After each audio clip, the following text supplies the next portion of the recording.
पांचवा अध्याय। नारद जी का शिव तीर्थों में भ्रमण व ब्रह्मा जी से प्रश्न।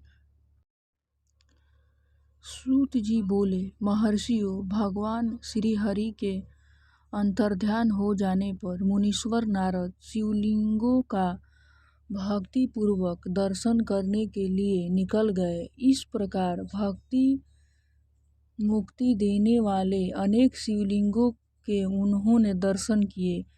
जब उन रुद्रगणों ने नारद जी को वहां देखा तो वे दोनों गण अपने श्राप की मुक्ति के लिए उनके चरणों पर गिर पड़े और उनसे प्रार्थना करने लगे कि वे उनका उद्धार करें। नारद मुने, हम आपके अपराधी हैं। राजकुमारी श्रीमती के स्वयंवर में आपका मन माया से मोहित था। उस समय भगवान शिव की प्रेरणा से आपने हमें श्राप दे दिया था। अब आप हमारी जीवन रक्षा का उपाय कीजिए। हमने अपने कर्मों का फल भोग लिया है। कृपया कर हम पर प्रसन्न होकर हमें श्राप मुक्त कीजिए। नारद जी ने कहा, हे रुद्रगण, आप महादेव के गण हैं एवं सभी के लिए आदरणीय हैं। उस समय भगवान शिव की इच्छा से मेरी बुद्धि भ्रष्ट हो गई थी, इसलिए मोहवश मैंने आपको श्राप दे दिया था। आप लोग मेरे इस अपराध को क्षमा कर दें, परंतु मेरा वचन झूठा नहीं हो सकता, इसीलिए मैं आपको श्राप से मुक्ति का उपाय बताता हूँ। मुनीश्वर, विश्वकर्मा के वीर्य द्वारा तुम एक राक्षसी के गर्भ में जन्म लोगे। समस्त दिशाओं में रावण और कुंभकर्ण के नाम से प्रसिद्ध होवोगे। राक्षस राज का पद प्राप्त करोगे। तुम बलवान एवं वैभव से मुक्त होवोगे। तुम्हारा प्रताप सभी लोकों में फैलेगा। समस्त ब्राह्मण के राजा होकर भी भगवान शिव के परम भक्तों में होवोगे। भगवान शिव के ही दूसरे स्वरूप श्री विष्णु के अवतार के हाथों से मृत्यु पाकर तुम्हारा उद्धार होगा तथा फिर अपने पद पर प्रतिष्ठित हो जाओगे।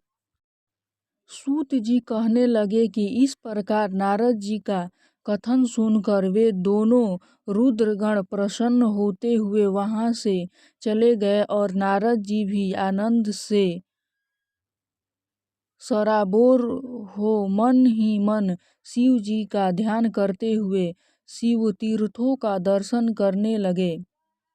इसी प्रकार भ्रमण करते करते वे शिव की प्रिय नगरी काशीपुरी में पहुँचे और काशीनाथ का दर्शन कर उनकी पूजा उपासना की। श्री नारद जी शिव जी की भक्ति में डूबे उनका स्मरण करते हुए ब्रह्मलोक को चले गए। वहां पहुंचकर उन्होंने ब्रह्मा जी को आदर पूर्वक नमस्कार किया और उनकी स्तुति करने लगे। उस समय उनका हृदय शुद्ध हो गया था और उनके हृदय में शिव जी के प्रति भक्ति भावना ही थी और कुछ नहीं। नारद जी बोले, हे पितामह, आप तो परम ब्रह्मा परमात्मा के स्वरूप को अच्छी प्रकार से जानते हो। आपकी कृपा से मैंने भगवान विष्णु के महात्म्य का ज्ञान प्राप्त किया है एवं भक्ति मार्ग, ज्ञान मार्ग, तपो मार्ग, दान मार्ग तथा तीर्थों मार्ग के बारे में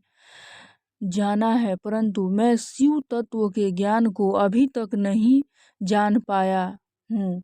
मैं आपकी पूजा विधि को भी नहीं जानता हूँ। अंततः अब मैं आपके बारे में सभी कुछ जानना चाहता हूँ। मैं भगवान शिव के विभिन्न चरित्रों, उनके स्वरूप तथा वे सृष्टि के आरंभ से मध्य में किस रूप में थे, उनकी लीलाएं कैसी होती हैं और प्रलय काल में भगवान शिव कहाँ कहाँ निवास करते हैं, उनका विवाह तथा उनके पुत्र कार्तिकेय के जन्म आदि कथाओं में मैं आपके श्रीमुख से जानना चाहता हूँ। भगवान शिव कैसे प्रसन्न होते हैं और प्रसन्न होने पर क्या क्या प्रदान करते हैं, इस संपूर्ण वृत्तांत को समझे